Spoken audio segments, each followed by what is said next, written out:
우리는 지난주에 농사는 농부가 아니라 하늘이 짓는다라는 말, 이것이 또 무엇을 뜻하는지, 그리고 이런 차원에서 마태복음 1장 1절에 있는 아브라함과 다윗의 자손 예수 그리스도의 계보라가 무엇을 의미하는지 살펴보았습니다. 농부가 굉장히 열심히 일을 합니다.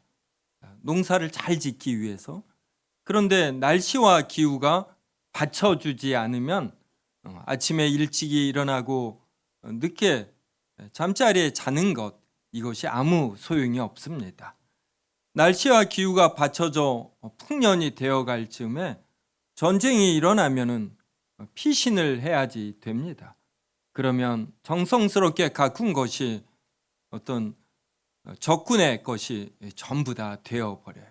그래서 이런 차원에서 농사는 사람이 짓는 것이 아니라 하늘이 짓는 것이다, 이렇게 말을 합니다. 마태복음 1장 족보에 여러 인물들이 나옵니다. 이들이 나름 열심히 살아가겠죠. 그리고 그들 중에는 여호와 하나님에 대하여 분명한 신앙을 가진 이도 있고 적당한 자도 있고 없는 자도 있습니다. 그런데 하나님께서 이 비참하고 일그러진 이 세상을 구원하실 때 하나님께서 아브라함을 택하셨습니다. 그리고 이 아브라함이 지닌 이 믿음이 이 후손을 통해서 끝까지 이어지게 하십니다. 그래서 다윗을 거쳐 예수 그리스도에게까지 이어지게 하시는 것이죠. 그래서 마태복음 1장 족보는 바로 사람들이 일하고 나름 열심히 살아가지만 이들에 의해서 여호와 하나님에 대한, 예수 그리스도에 대한 믿음이 이어지는 것이 아니라 바로 하나님께서 하시는 것이다, 이것을 보여줍니다. 그래서 1장 족보에 나오는 인물들은 좋은 사람도 있고 그저 그런 사람도 있고 나쁜 사람들도 있습니다. 그런데 하나님께서 이들 모두를 다스리시며 예수 그리스도에 대한 믿음이 이어지게 하시고 아브라함의 혈통을 통해 예수 그리스도가 태어나게 하십니다. 하나님께서 태초의 천지를 창조하시지 않습니까? 그러하듯 하나님께서 아브라함을 택하시어 우리에게 구원을 주시는 일을 주도적으로 하신다라는 것, 이것을 우리가 지난주에 살펴보았습니다. 11월 27일에 누리호 4호가 발사에 성공을 했습니다. 이 땅으로부터 600km예요. 600km니까 얼마나 높습니까? 이렇게 중력을 이겨내고 하늘 높이 솟아오르는 방식이 로켓이라는 방식입니다. 그런데 이것을 안정적으로 이 우주선을 발사 대체를 보내는 것이에요. 그래서 600km에 이르러 인공위성 13개를 이렇게 성공적으로 발사했습니다. 그때 이 4호기의 궤도 진입 속도가 약 초속 8km였습니다. 네, 저기에 나오네요, 화면에. 근데 지구의 공전 속도가 초속 30km인 거 아셔요? 네, 지구도 일종의 우주선입니다. 그러니까 우주 공간에 덩그러니 떠 있는 것이에요. 우리는 지구에 살면 이 지구가 너무 넓으니까 공중에 떠 있는 어떻게 보면 굉장히 불완전한 돌덩어리다, 이제 이 생각을 잊어버리는 것입니다. 이 거대한 지구라는 돌덩어리가 태양 중심을 초속 30km로 공전을 합니다. 그 다음에 이 태양도 공전하는 거 아셔요? 태양에 딸린 모든 별들을 데리고 태양이 속한 은하계의 중심에 아주 거대 질량체가 있습니다. 이것은 워낙 이 질량이 커서 이 빛까지 빨아들인다라는 일종의 블랙홀이에요. 그래서 이 블랙홀을 중심으로 태양이 공전하는데 초속 220km입니다. 근데 우리는 이런 것들을 모르면서 살지요. 그럼 이 태양이 은하계의 중심을 한 바퀴 도는데 얼마의 시간이 걸리냐면 무려 2억 2천만 년입니다. 그러면 이 은하계의 이 중심에 있는 블랙홀의 질량은 얼마나 되냐면 태양의 400만 배예요. 놀랍죠? 그럼 이 우주에는 이러한 은하계가 또 몇 개가 있냐면 2조 개가 있다고 합니다. 그러니까 현재의 허블 망원경 이런 발견하는 기구를 통해서 과학자들이 발견해 낸 것입니다. 그런데 우리는 이 땅에서 살아갈 때 이러한 이 지구 밖의 작동에 대해서는 잘 못 느낍니다. 하지만 우리는 태양이나 이런 거대한 별의 영향을 크게 받고 있는 것이에요.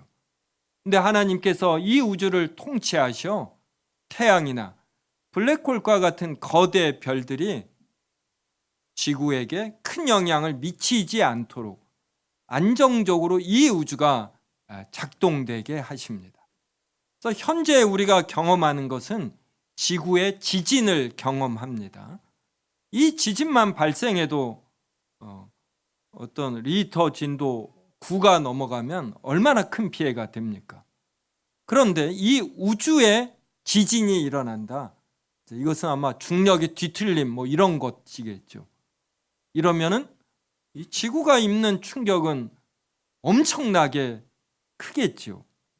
그래서 이런 면에서 농사는 농부가 짓는 것이 아니라 하늘이 짓는 것입니다. 그럼 그렇게 많은 우주에 있는 별들 중에서 하나님께서 우리 사람을 사랑하셔서 특별히 이 지구가 생명체가 살도록 하나님께서 역사하신 것입니다. 이 은혜가 얼마나 큽니까? 근데 우리는 하나님의 이러한 은혜와 능력은 모른 채 내가 이 땅에서 아침에 일찍 일어나 밤늦도록 일하고 어떤 아이디어가 떠오르고 사람들과 대인관계를 형성하는 리더십 이러한 등으로 살아간다라고 잘못 생각하는 것이에요. 하나님은 그렇게 많은 별들 중에 지구를 택하셔 우리가 살도록 환경을 조성하여 주시듯 이렇게 많은 사람들 중에서 특별히 이렇게 아브라함을 택하시고 다윗을 택하시고 그래서 여호와 하나님과 예수 그리스도를 알게 하십니다. 그 믿음이 끊어지지 않게 하시고 그러며 동시에 예수 그리스도를 아브라함의 혈통을 통해 주시는 것입니다. 이러한 하나님께서 구약시대에는 그렇게 역사하셨습니다. 그러면 예수 그리스도가 태어나실 때 그때는 또 어떠한 사람들을 준비하셔서 예수 그리스도를 알게 하시는가? 이거에 대한 내용이 오늘 설교 본문에서 나오는 것입니다. 그래서 1장 18절 한번 보십시오. 예수 그리스도의 나심은 이러하니라. 이게 마태복음 1장 1절에 있는 아브라함과 다윗의 자손 예수 그리스도의 계보라 할 때 이 계보라와 나심은 이러하니라 이게 같은 의미이지요. 예수 그리스도께서 태어나실 때 그때 하나님께서 먼 원인으로서 어떠한 일을 하셨는가 이걸 보여주시는 것이에요. 자, 예수 그리스도가 태어나실 때 그분이 우리의 죄를 짊어지고 죽으시기 위하여 오신 하나님의 아들이시라는 것, 이것을 누가 제일 먼저 알아야 합니까? 바로 예수 그리스도의 육신의 부모님입니다. 즉 요셉과 마리아가 알아야지 됩니다. 그래서 하나님은 마리아를 준비시키십니다. 그래서 마리아가 성령으로 잉태되어서 이것이 이제 이렇게 알려졌습니다. 그때 요셉은 얼마나 놀랐겠습니까? 이러한 일을 예수님의 부모가 믿음으로 이해하고 대처해야지 됩니다. 그래서 하나님은 천사를 마리아에게 먼저 보내요. 그가 성령으로 잉태하게 될 것, 이것을 알려주십니다. 이 내용이 누가복음 1장 30절에서 35절에 나옵니다. 저와 한 절씩 읽겠습니다. 천사가 이르되 마리아여 무서워하지 말라. 내가 하나님께 은혜를 입었느니라. 보라, 내가 잉태하여 아들을 낳으리니 그 이름을 예수라 하라. 그가 큰 자가 되고 지극히 높으신 이의 아들이라 일컬어질 것이요 주 하나님께서 그 조상 다윗의 왕위를 그에게 주시리니 영원히 야곱의 집을 왕으로 다스릴 것이며 그 나라가 무궁하리라. 마리아가 천사에게 말하되 나는 남자를 알지 못하니 어찌 이 일이 있으리이까? 천사가 대답하여 이르되 성령이 내게 임하시고 지극히 높으신 이의 능력이 너를 덮으시리니 이름으로 나실 바 거룩한 이는 하나님의 하나니라. 네. 그래서 누가복음 1장 30절서부터 보면은 천사는 마리아가 잉태하여 아들을 낳을 것, 그 이름을 예수라 할 것, 이러한 것을 알려주셨어요. 또 32절을 보면 그는 지극히 높으신 이의 아들이라는 것, 그러니까 단순히 사람이 아니라 하나님의 아들이다. 그러니까 하나님이신 거예요. 성부 하나님과 아버지와 아들의 관계인 참된 하나님이십니다. 그 다음에 하나님께서 하나님서 사람이 되신 예수 그리스도에게 다윗의 왕위를 그에게 주십니다. 그런데 짧게가 아니라 33절이 보면 영원히 이 다윗의 왕위를 주시고, 그래서 예수 그리스도는 왕으로서 영원히 다스리고, 그래서 예수 그리스도가 왕으로 다스리시는 나라는 무궁하게 됩니다. 이러한 내용을 천사가 마리아에게 알려주고, 그리고 마리아는 이것을 받아들이고 깨닫고 믿음으로 확실히 믿습니다. 그 다음에 이제 요셉이 남았어요. 요셉은 이러한 내용을 알지 못하는 가운데서 자신과 약혼한 마리아가 임신한 것을 알았습니다. 오늘 본문만 봐도 이 약혼한 관계를 실제의 부부로 표현합니다. 그래서 1장 20절 보면 요셉아 내 아내 마리아, 그래서 아내라고 표현을 합니다. 그다음 24절에 보면 후반절에 그의 아내를 데려왔으나, 그래서 약혼은 실제의 부부로 여겨지는 것입니다. 그런데 동침을 하지 않는데 임신했다라는 소식을 들읍니다. 요셉은 의로운 사람입니다. 그래서 이 마리아를 드러내지 아니하고 가만히 끊고자 했습니다. 또 성경이 의롭다라고 할 때는 단순히 무엇이 옳고 그른지 분별하는 이 정도가 아니라 어떻게 행하는 것이 덕이 되는지 이러한 어떤 지혜와 사랑까지 갖춘다라는 의미입니다. 하나님께서는 주의 사자를 이번에도 요셉에게 보내어 이 일이 어떻게 이루어진 것인지 가르쳐 주셨습니다. 이 내용이 마태복음 1장 20절과 21절에 나오지요. 다윗의 자손 요셉아, 내 아내 마리아 데려오기를 무서워하지 말라. 그에게 잉태된 자는 성령으로 된 것이라. 아들을 낳으리니 이름을 예수라 하라. 이는 그가 자기 백성을 그들의 죄에서 구원할 자이심이라. 그래서 주의 천사가 마리아에게 한 말, 이것이 그대로 주의 사자가 요셉에게도 말을 합니다. 그리고 요셉은 이것을 그대로 이해하고 깨닫고 받아들이고 믿습니다. 그래서 마리아 데려오는 것을 전혀 마다하지 않고, 그리고 여호와 하나님의 계획이 온전히 이루어지도록 그녀와 이렇게 동침하지 아니합니다. 그 다음 구절 마태복음 1장 22절과 23절을 저와 한 절씩 읽겠습니다.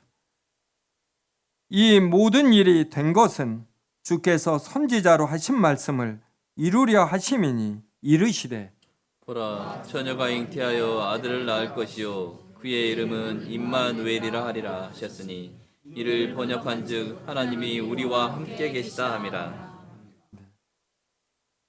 마리아가 예수 그리스도를 처녀로서 잉태하게 된 것, 이러한 일은 이미 하나님께서 선지자를 보내셔 예언하신 내용이다. 이렇게 마태복음 1장 22절이 말을 합니다. 이 예언은 아하스 왕 때 이루어졌습니다. 아하스 왕은 솔로몬 왕이 죽은 이후 12번째 왕으로 BC 730년경에 16년 동안 통치한 왕입니다. 이 아하스 왕 때 북이스라엘과 아람 국가가 연합하여 이 남유다를 침입했습니다. 그래서 풍전등화의 위험한 상태였습니다. 그때 하나님께서 선지자 아하스를 이사야 선지자를 보내시어 이 아하스 왕에게 이 남유다가 두 국가의 침입을 물리칠 것이다. 그리고 이에 대한 징조를 구하라. 이렇게 왕에게 말했습니다. 그러면서 하나님은 선지자 이사야를 통해서 이 징조가 무엇이냐면 처녀가 잉태하여 아들을 낳을 것이요 그의 이름은 임마누엘이라 하리라. 이렇게 예언을 한 것입니다. 처녀가 잉태하여 아들을 낳는데 이 아들이 남유다의 혈통을 통해 태어나는 것이죠. 즉 아브라함과 다윗의 혈통을 통해 태어납니다. 그러므로 남유다는 두 나라의 침입을 물리치게 된다. 이게 확실하다. 이렇게 예언하는 것이에요. 이 일이 바로 700년 전에 선지자 이사야를 통해 예언이 됩니다. 700년 전에 예언한 일이 700년 후에 반드시 이루어지는 것이에요. 그러니 농사는 농부가 짓습니까? 하늘이 짓습니까? 이 지구에 있는 모든 사람이 나름의 계획을 갖고 또 나름의 어떤 아이디어를 갖고 이렇게 살아가지만 결국 하나님의 섭리 속에 있음을, 그래서 하나님은 자신의 뜻과 계획을 세우시고 이것을 또 우리를 통해 이루심을 우리가 확인할 수 있는 것입니다. 그리고 이 임마누엘이라는 의미가 무엇입니까? 바로 하나님이 우리와 함께 계시다입니다. 그러니까 우리는, 그래도 우리 신자들은 하나님이 우리와 함께 계시다라는 것을 알아요.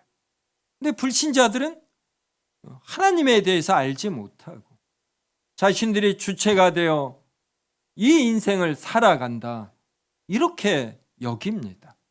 근데 긴 인생을 살다 보면 농사는 농부가 짓는 것이 아니라 하늘이 짓는 것이구나, 이러면서 하늘의 존재를 깨닫습니다.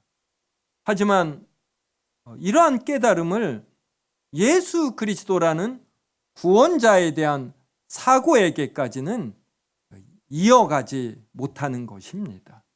참 안타깝지요.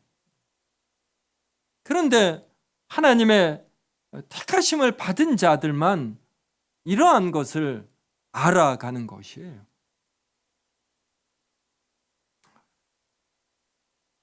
하나님께서는 아담을 하나님의 형상으로 만드시고 그에게 모든 것을 통치하고 다스리게 하는 이러한 복을 허락하셨습니다. 그런데 이것이 깨어졌을 때, 아담이 죄를 지었을 때, 그때도 하나님은 아담을 찾아오셨어요. 아담과 함께 계신 것입니다. 그래서 아담을 구원하여 주시고 여자의 후손을 통해 이 인류가 구원받을 것임을 또 알려주셨습니다. 아담의 후손들이 부패하였을 때, 그때에도 하나님은 노아를 보내시고 또 특별히 아브라함을 택하셔 같이 해 주셨습니다.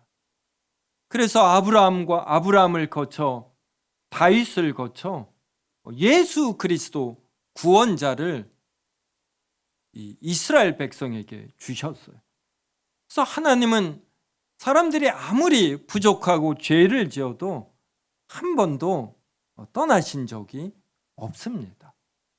늘 같이 하시며 특별히 택하신 자들을 사랑으로 보살피시며 지켜주시고 온전한 구원과 영원한 생명에 이르게 하십니다.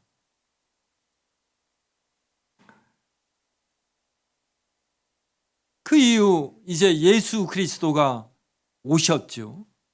하나님으로서 사람이 되셔 우리의 죄를 대신 짊어지고 죽으시기 위해서, 그래서 우리에게 의롭다 하심을 얻도록 하기 위해 하나님이 사람이 되신 것이, 정말 하나님이 우리와 함께 하신 것입니다.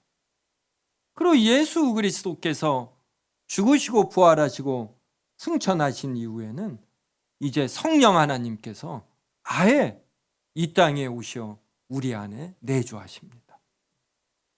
그래서 우리는 우리 안에 내주하시는 성령 하나님을 이렇게 느끼고 인식하고 그리고 크게 누려야 하는 것이에요. 성도 여러분, 하나님께서 여러분과 같이 하심을 믿으시고 느끼시는지요?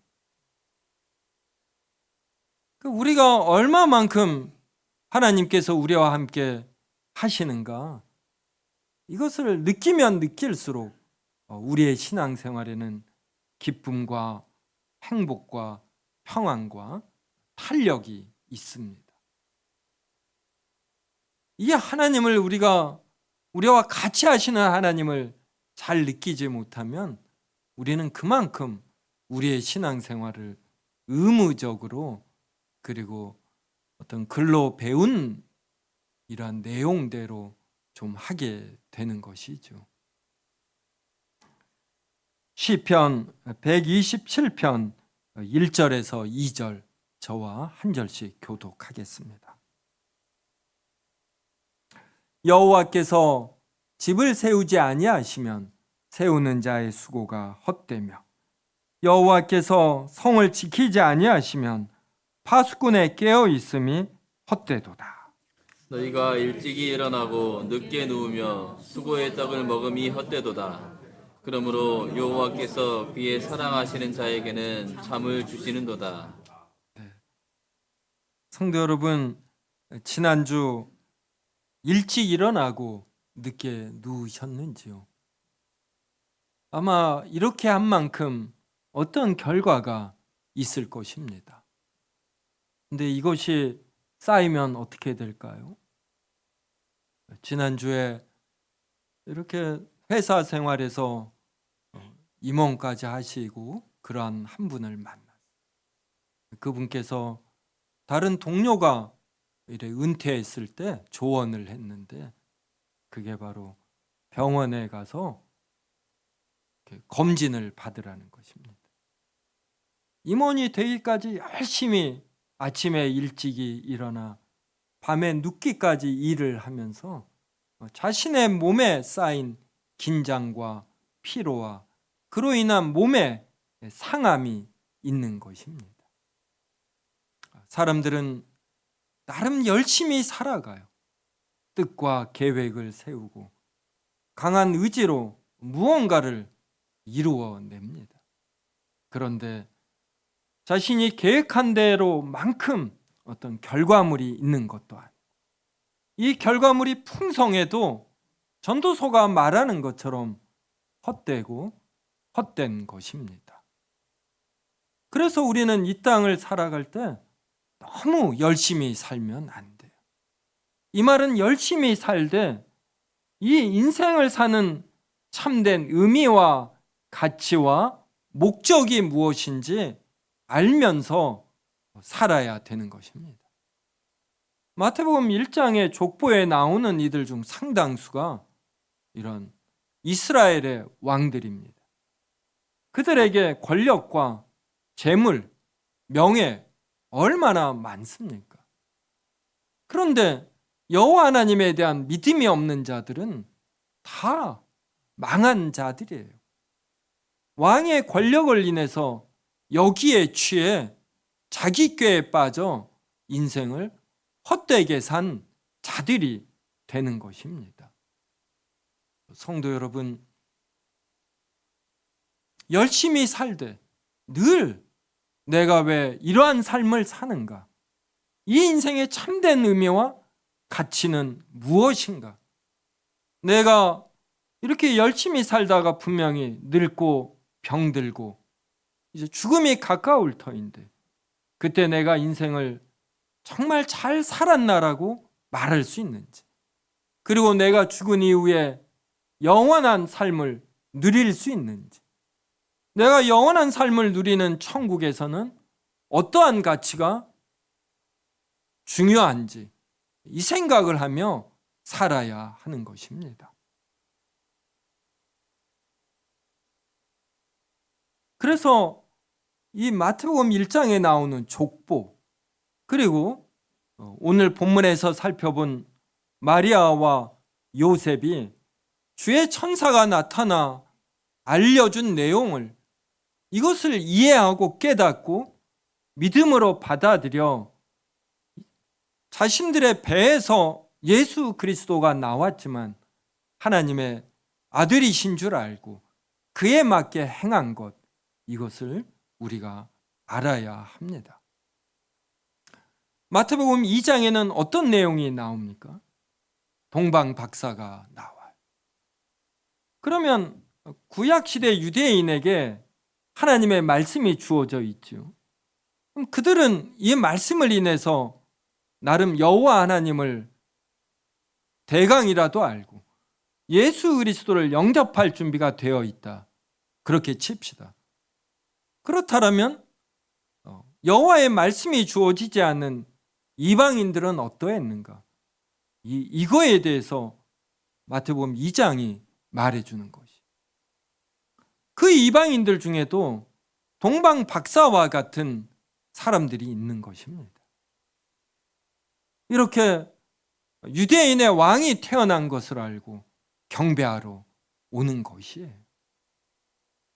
그래서 수많은 사람들이 이 지구상에 살았고 살고 있고 앞으로도 살 것이지만 진정으로 여호와의 자녀가 되는 자들은 누가 되는 것입니까? 그래서 우리가 사는 사회에 그 강한 가치들, 이것들에 현혹되지 아니하고 성경에 따라서 삶의 진정한 가치와 의미가 무엇인지 이것을 꽉 붙들어야 하는 것입니다. 성도 여러분, 오늘 오후 예배 내용이 무엇입니까? 웨스민스터 대유리문답 제196문이에요. 웨스민스터 대유리문답이 총 몇 문으로 되어 있습니까? 196문이에요. 드디어 오늘로 끝입니다. 그간 잘 모르면서도 정효성 목사가 중요하다고 하니까 정효성 목사를 그래도 신뢰하는 차원에서 오후 예배 끝까지 잘 참여해 주신 분들 감사합니다. 그리고 기뻐하십시오. 드디어 오늘로 끝입니다. 이 웨스민스터 대유리 문답 제1문이 무엇입니까? 아마 화면에 뜰 거예요. 뜨네요. 우리 같이 한번 읽어볼까요? 사람의 제1되는 가장 높은 목적은 영원토록 하나님을 영화롭게 하고 온전히 즐거워하는 것입니다. 성도 여러분, 우리 이 사람의 제일 되는 가장 높은 목적은 영원토록 하나님을 영화롭게 하고 온전히 즐거워하는 것이에요. 임마누엘 하나님이 우리와 같이 하시는 줄 알고 내가 아침에 일찍 일어나 밤에 늦게까지 일해도 여기에 예수 그리스도가 없으면 아무 소용이 없고 그렇게 일해도 하나님께서 같이 하시지 않으면 소용이 없다라는 것. 성을 아무리 지켜도 여호와께서 같이 하시지 않으면 뚫린다라는 것. 이런 걸 우리가 알 때 여호와를 영화롭게 하고 즐거워할 수 있어요. 대유리 문답은 여호와를 온전히 즐거워하게 하는 것이다. 이렇게 말하지 않습니다. 즐거워하는 것이다. 즐겁게 하는 것과 즐거워하는 것은 다릅니다. 제가 이걸 아주 쉽게 설명드릴 수 있어요. 즐겁게 하는 것은 상대방의 어떤 기분이나 비위를 맞추는 것이죠. 우리 집에 제가 자녀들과 있을 때 아내가 밖에 있다 들어오면 아이들이 굉장히 즐거워합니다. 이렇게 기뻐하고 이런 게 보여요. 그런데 저에 대해선 제가 집에서 나갈 때 즐거워하는 걸 제가 봐요. 네, 아이들은 표현은 안 하지만 저도 사람인데 표정 보면 알지요. 그래서 제가 이걸 극복하고 싶은 거예요. 그래서 잔소리 안 하기. 정말 지난 몇 년 동안 이제 저도 좀 열받으면 잔소리는 하지만 정말 많이 참고 용돈을 주는 겁니다. 네. 그래서 이들이 저를 보면 이렇게 즐거워하기를 바라는 거예요. 이거는 그냥 얼굴 표정 보면 알아요. 내가 나갈 때 애들이 그때부터 대강 알아. 이때부터 아이들이 신나서 놀겠구나. 이거 참 비참하지 않습니까? 네. 성도 여러분, 여호와 즐거워하셔요. 네. 여호와를 즐겁게 하기 위해서 신앙생활하면 그러면 이거 우리의 의지로 하는 것입니다. 성도 여러분, 주일이 되면 즐거우셔요. 막 오고 싶고 그냥 오는 자체가 좋고 이래야 되는 것입니다. 성경 공부도 그냥 오면 좋은 것이에요. 이게 즐거워하고 이러는 것입니다. 마태복음 1장은 지금 이런 걸 말하는 거예요. 농사는 농부가 짓지 아니하고 하늘이 짓지 않느냐. 하나님이 아브라함을 택하시고 다윗을 택하셔 예수 그리스도를 너에게 주셨다. 너희들이 스스로 예수 그리스도를 만들어내지도 않고 아는 것도 아니다. 하나님께서 요셉과 마리아에게 예수 그리스도를 알게 하시고 그러니까 예수 그리스도를 주시며 또 알게 하시고 영접하고 즐거워하며 온전한 구원과 영원한 삶을 누리게 하시는 것이에요. 성도 여러분, 그래서 성경을 볼 때 사람의 관점이 아니라 이 하나님의 관점에서 보셔요. 마태복음이 이해되지 않습니까? 왜 이러한 순서로 배열이 되고 2장에서 갑자기 동방 박사가 나오고 이러는지 이해되지 않습니까?